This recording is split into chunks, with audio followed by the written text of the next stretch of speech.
الأصل ديال هذه الاتفاقية هذه هي الإخوان غيقولوا كاشفي ديال المحيط اللي كتعلق أساسا بالجانب ديال الهندسة المعمارية. حنا وعدنا الإخوان الهيئة ديال المهندسين الطبوغرافيين والهيئة ديال الدراسات باش دار معهم واحد جلسات عمل ونشوفوا حتى هما باش نديروا واحد الاتفاقية يكون فيها الجانب الأخرى اللي هي جد مهمة حيت هذه المنظومة ديال البناء وديال تحسين المشهد العمراني كنظن كلهم كيدخلوا فيه وبنفس الفعالية. إذا جبت كذلك الخصائص الاتفاقية هي هدف واحد منها هو تحسين المشهد العمراني لمدينة طنجة. وفي هذه المنظومة هذه أعطينا واحد الأهمية للممارس ديال العقارية ديالها واللي عدة ظروف اللي دولية ووطنية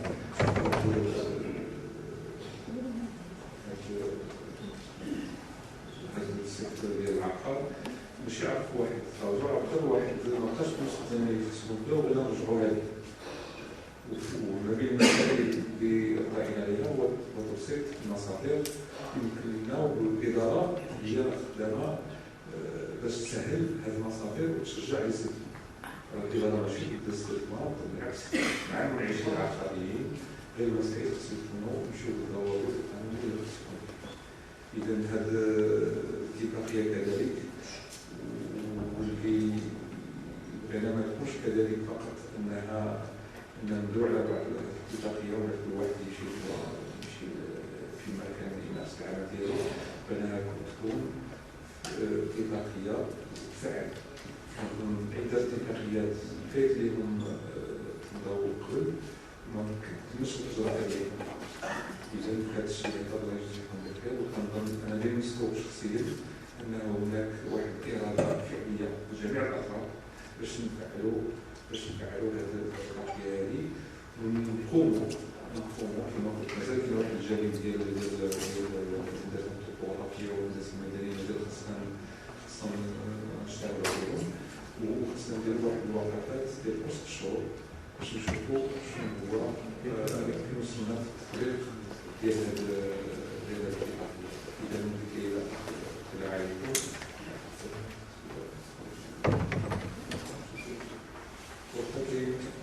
وقتي واحد عرض نظري.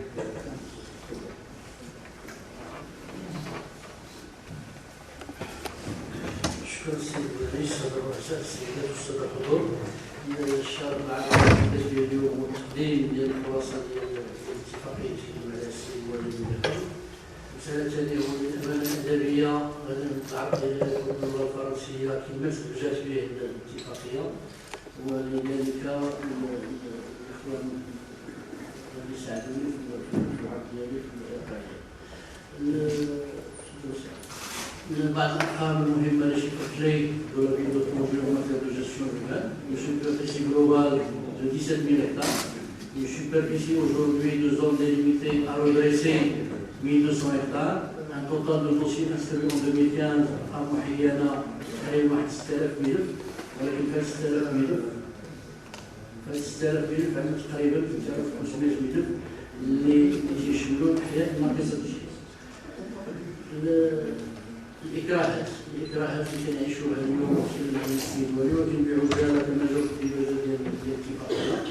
عندنا الغرون زيفور ديال لوزاكسيون دو ريدريسمون au détriment de la planification. Une synergie pour développer entre acteurs aujourd'hui. Un effort disparate, des efforts disparates engendrant une déperdition des moyens. Une divergence des interprétations par faiblesse de canaux de communication souples et continus. Et des actions citoyennes et d'encadrement qui existent, mais elles sont ponctuelles et elles ne bénéficient pas de vulgarisation suffisante. En contrepartie à ça, on a un contexte aujourd'hui qui est quand même très avantageux, il faut l'avouer. On a un intérêt porté par Sa Majesté le Roi de l'Assise pour la région, pour la ville notamment. Des enjeux très importants qui ne sont pas uniquement locaux ou régionaux, mais qui sont nationaux, liés au développement de l'agglomération urbaine de Tanger. Tout le Maroc, je dirais plus loin que le Maroc, tout le monde attend et regarde ce que nous développons au niveau de Tanger. Il y a l'avènement et l'avancement très probant du programme Tanger Métropole. Et bien sûr, nous sommes aujourd'hui là pour démontrer qu'il y a une volonté partagée de rehausser le niveau de prestations en matière de développement urbain en général et du cadre bâti en particulier.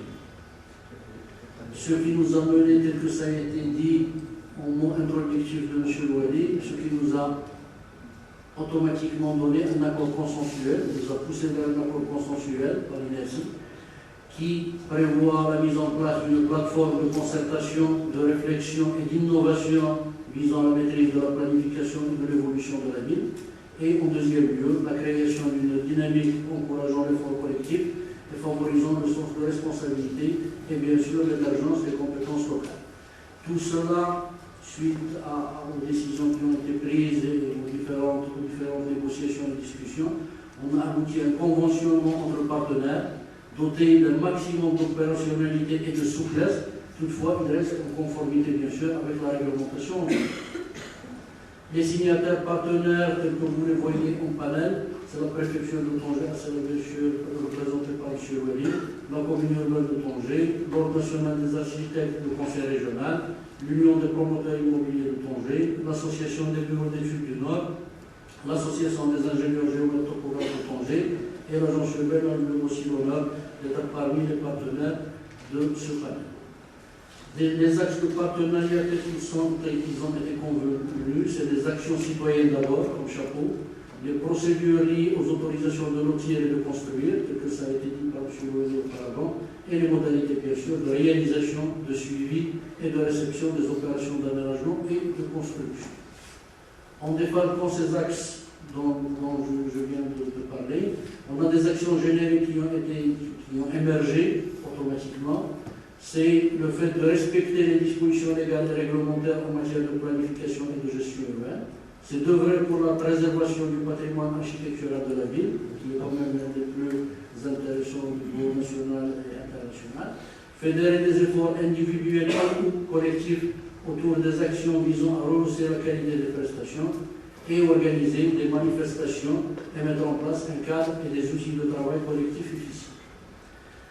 Pour couronner tout ça et pour ne pas rester dans des vœux pieux, il a été institué dans le cadre de la Convention un élément de monitoring important, qui est le comité de suivi, qui est censé examiner et dénouer les éventuelles ambiguïtés dans l'interprétation et l'application des dispositions de la Convention et de ses avenants et annexes, qui ont été voulus quand même assez souples et extensibles dans le temps, à l'avènement de tout nouvel événement. Il y a possibilité, à la Convention de sécurité, il y a possibilité d'ajouter des avenants, des annexes, pour pouvoir gérer au fur et à mesure, sans pour autant faire décision d'organisation.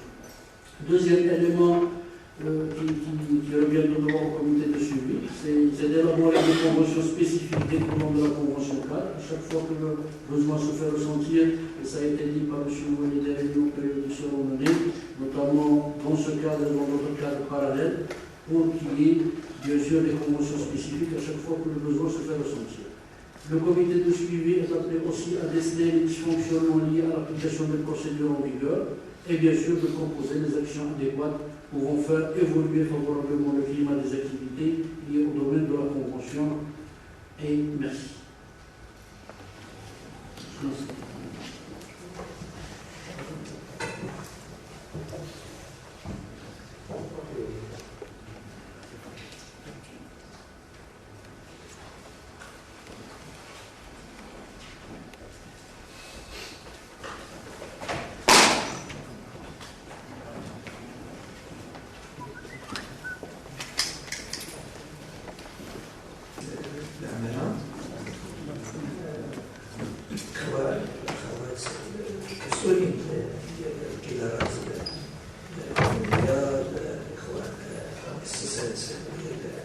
مهندسين معماريين توبوغرافيين وجميع الفعاليات الحاضره معنا العشرين القانوني كذلك الاخوان والاخوات رجال الاعلام حضور كريم. اسمحوا لنا فعلا كما الكلمه هذه بحكم انه كنستغل الفرصه لاول مره كنتواجد كرئيس جماعه جديد مع الحضور الكريم. ولكن جزء كبير من الاخوان الاخوات ما تركز معهم بشكل اما فردي اما بشكل مجموعات على حسب الاختصاصات ديالهم، ولكن كنستغل الفرصه كما قال السيد ولي باش نبارك الجميع عيد المولد النبوي الشريف، وكذلك نبارك بكم سنه جديده ميلاديه. فعلا جميعا كنعرفوا بانه مدينتنا مدينه طنجه كتحتل واحد العنايه خاصه طرف جلاله الملك، واللي يقضي معنا الايام والشهور في هذه المدينه من اجل تدشين مجموعه من المشاريع المهمه واللي جعلت فعلا على مستوى الراي العام الوطني وربما كثير من الدول انه كيغضونا على هذا المكان اللي عندنا في هذه المدينه، بحكم الموقع الجمالي اللي عطانا الله سبحانه وتعالى، وبحكم العنايه ديال جلاله الملك، وبحكم الديناميه اللي كتعرفها المدينه ديالنا، وكان اخرها الحضور ديال الرئيس الفرنسي معنا المده التي قضاها في شوارع طنجه يجول فيها. فكذلك انعقد المجلس الحكومي مجلس الوزراء لاول مره اللي كينعقد في مدينه طنجه، هذا كيعطينا فعلا واحد العنايه خاصه وواحد المكانه خاصه، وهذا فعلا كيطلب مننا جميعا باش نساعدوا باش نخرجوا جميعا كجماعه كادارات كمنعشين كمهندسين كرجال اعلام.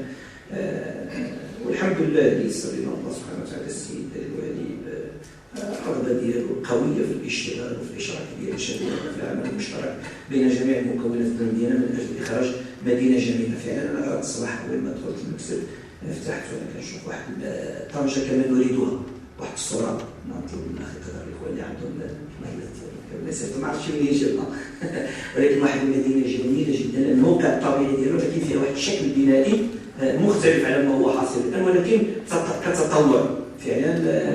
ذاك الصوره جميله جدا، وبالتالي كتطلب منا مجهود جمالي كاملين باش نقدروا نأهلوا المدينه ديالنا لذاك المستوى، وبالتالي فعلا غيكونوا ادينا الدور ديالنا التاريخي في خدمه المدينه ديالنا. انا مجموعه من الاخوان كما قلت انا سبق اللقاءات معهم، وكان من اولى اللقاءات اللي جمعتني كانت مع الاخوان ديال المنعشين العقاريين، وكانت مع الاخوان المهندسين المعماريين اللي شرفوا على التحضير ديال الاتفاقيه، واللي كان في ذاك اللقاء الاتفاق اننا فعلا نتقدموا وانه فعلا هذه المدينه ديالنا كاملين وان خصنا نتعاونوا لها جميعا، والدور المعماري للمدينه هو وجهنا كاملين. ممكن بعض الامور فعلا هو كل واحد من الزاويه ديالو في المجال كل واحد اللي كيركز عليه، ولكن وجه المدينه هو ديك الشكل العمراني ديالها واللي كيخصنا نديروا مجهود كبير جميعا باش فعلا ما تكونش هناك انزلاقات واختلالات، باش نخليو شي مدينه للاجيال القادمه ان شاء الله اللي كتليق بالموقع الطبيعي اللي عطاه الله سبحانه وتعالى. ولهذا احنا فعلا سنوقع على اتفاقيه، مع كاين بعض الملاحظات الصغيره عندنا اللي ان فعلا من خلال العرض كاين هذا الكوميتي التسويقي اللي ممكن نبداوها عنا من الان، شيء ندقوا غير بعض العناوين وكذا بعض الامور. وبالتالي اشكر الجميع على المساهمه ديالو وعلى الحضور ديالو وعلى التعبئه ديالو من اجل انجاح هذا المشروع الضخم اللي كينتظرنا جميعا. السلام عليكم ورحمه الله.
جميع الاخوان ندعو الاخوان باش دير واحد صوره جماعيه ان شاء الله ونسودوا بها الذكرى.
1, 2, 3. Top. Aujourd'hui, on accueille la nouvelle année avec un grand projet un projet de convention qui concerne la famille qui intervient dans le domaine du bâtiment et de l'urbanisme, en particulier nos confrères les architectes. Cette convention a pour objet de mettre en place une stratégie, une façon d'agir qui va nous permettre, nous, la famille qui intervient dans le bâtiment, de chacun voir comment il doit agir. C'est aussi, cette convention va nous permettre aussi de mettre en place le cahier de chantier, qui est aussi un élément important dans la gestion et dans l'histoire et l'historique, la gestion du chantier.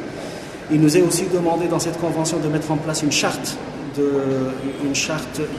de chantier pour uniformiser l'extérieur des chantiers dans la ville, dans les grands projets de Tanger. Mais aussi, il touche aussi un élément qui est important dans le domaine de l'autorisation de construire, c'est les procédures d'autorisation de construire, c'est de faciliter les procédures. Et cette convention parle de la mise en place d'un comité qui aura comme rôle de veiller aux problèmes que vivent aussi bien les architectes, les promoteurs, les ingénieurs et topographes dans le domaine de construction et d'essayer de régler ces problèmes. Moi je dis aujourd'hui c'est une première, aujourd'hui de réunir toute la famille et de se mettre d'accord sur un projet de partenariat, un projet de travail. Et je crois ça va nous permettre de rehausser le niveau de l'habitat et de l'urbanisme et d'intervention des architectes dans ce domaine.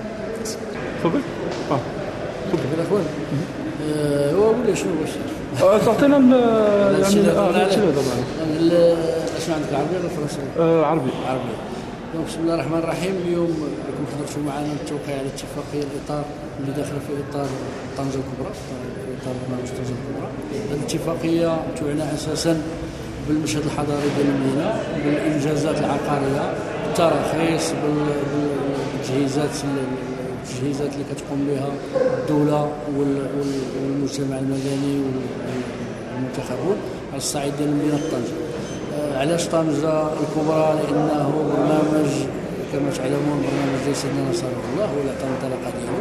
اليوم هذا البرنامج غادي على قدم وساق، وكان من اللازم انه جميع المتدخلين في هذا البرنامج في واحد اليوم من الايام اللي كتب الله انه يكون اليوم اخر يوم في السنه، على اساس انه نوليو نوحدوا المفاهيم تحت طبيعه السلطه الولائيه، لان السلطه الولائيه اليوم هي اللي كتشرف على الانجاز ديال مشروع طنجه متروبول. كان لازم نوحدوا كما قلت المفاهيم، وكان لازم نوحدوا باش نختصروا في الوقت ونختصروا في الطاقات، نوحدوا طريقه العمل. اتفقنا فيما بعضنا، لا المجلس المنتخب ولا السلطه الولائيه ولا الوكاله الحضريه اللي تنشرف عليها ولا الاخوان على الصعيد ديال مكاتب الدراسات، سواء المهندسين الطوبوغرافيين ولا المهندسين المعماريين ولا المهندسين اصحاب مكاتب الدراسات، اتفقنا على اساس انه غادي نوقعوا هذه الاتفاقيه اللي كتهدف الى تحسين المشهد الحضاري للمدينه، الى اننا نوضعوا واحد المسائل، واحد الوسائل العمل المشتركه اللي عنده شي حاجه كيوضعها رهن اشاره الاخرين باش نقتصدوا في الوقت ونقتصدوا في المجهودات ديال الجميع. اليوم كما لاحظتوا بان الاتفاقيه هذه هي اتفاقيه اطار، يعني لازم يتبعها من بعد اتفاقيه جزئيه او اتفاقيات خاصه بالنسبه للمواضيع الخاصه. الاتفاقيه الاطار يحكمها او يسيرها المجلس اللي اتفقنا على اساس نسميوه كوميتي دو سويفي، اللي كيشمل اليوم اللي كيرأسو السيد الولي بطبيعه الحال، وكيشمل ممثلين على الاطراف الموقعه. هذا المجلس هذا ولا هذا الكوميتي هذا المطلوب منه انه مستقبلا اللي تيلاحظ شي خلل في التنفيذ ديال الاتفاقيه هو اللي تيصلح هذاك الخلل، هو اللي كيقترح الا كان شي حاجه ما نضيفوا لهذه الاتفاقيه والمضامين ديال هذه الاتفاقيه. الهدف الاسمى من هذا الشيء هذا كامل هو اننا جسم واحد، وهذا الجسم هذا مطلوب منه اليوم انه ينخرط في الانجاز ديال طنجه متروبول بطريقه احاديه، بطريقه موحده، واهم من هذا وذاك بطريقه تمكن الجميع من اقتصاد الوقت، اقتصاد التكاليف، اقتصاد الامكانيات. شكرا.